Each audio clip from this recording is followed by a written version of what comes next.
Liés directement au changement climatique, plusieurs phénomènes se produisent dans la Garonne. Ils sont déjà visibles et ils vont s'accentuer.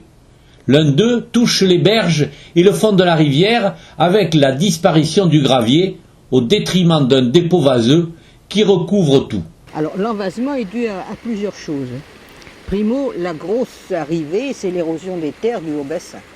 Donc nous nous battons contre l'agriculture pour arriver quand même à ce que nous ayons des mesures agri-environnementales qui puissent être, je dirais, non nocives pour nos rivières, c'est-à-dire avoir des berges avec des plantations adéquates, entre les roseaux d'un côté qui maintiennent nos sols, avec les rhizomes, ensuite nous avons une petite végétation, et ensuite les grands arbres de futaie.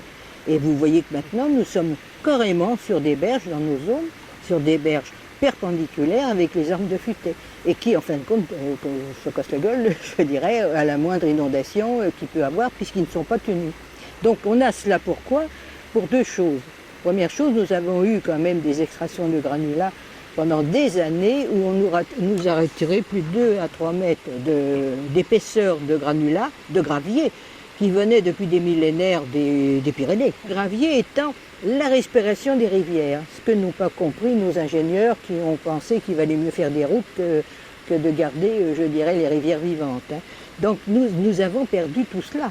Et nous, dans notre zone, nous avons donc, on va revenir sur ma vase, c'est toujours l'élément, le fond qui n'a plus du tout de gravier comme nous avions avant. Nous avons les berges qui se cassent la figure. Pourquoi? Parce qu'elles sont maintenant perpendiculaires.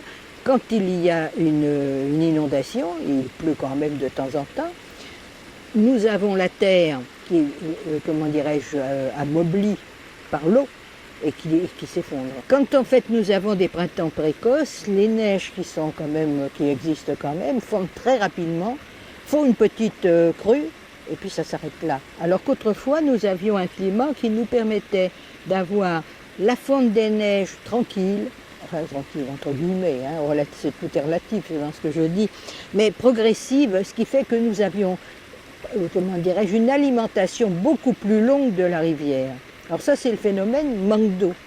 L'augmentation du niveau de la mer a pour conséquence l'entrée en grande quantité d'eau salée en Garonne. Face à un affaiblissement du débit d'eau douce, le fleuve n'a plus la puissance suffisante pour expulser ses sédiments. Il se crée un bouchon vaseux. On n'a pas d'eau.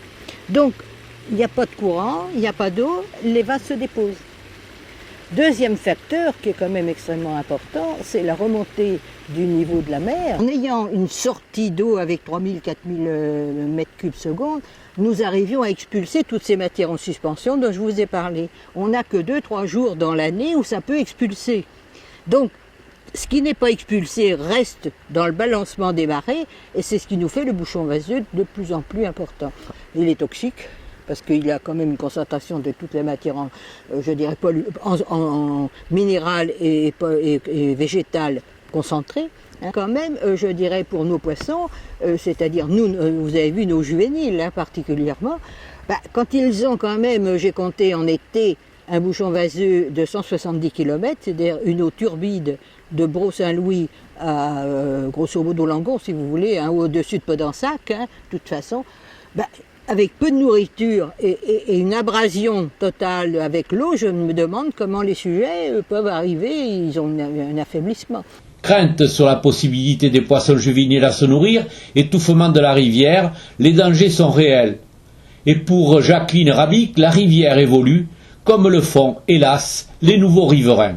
Des citadins qui s'implantent dans le rural pour avoir la paix, le ci, le là, qui n'ont pas du tout la culture que nous avions, nous, je dirais, des activités locales, qui disparaissent.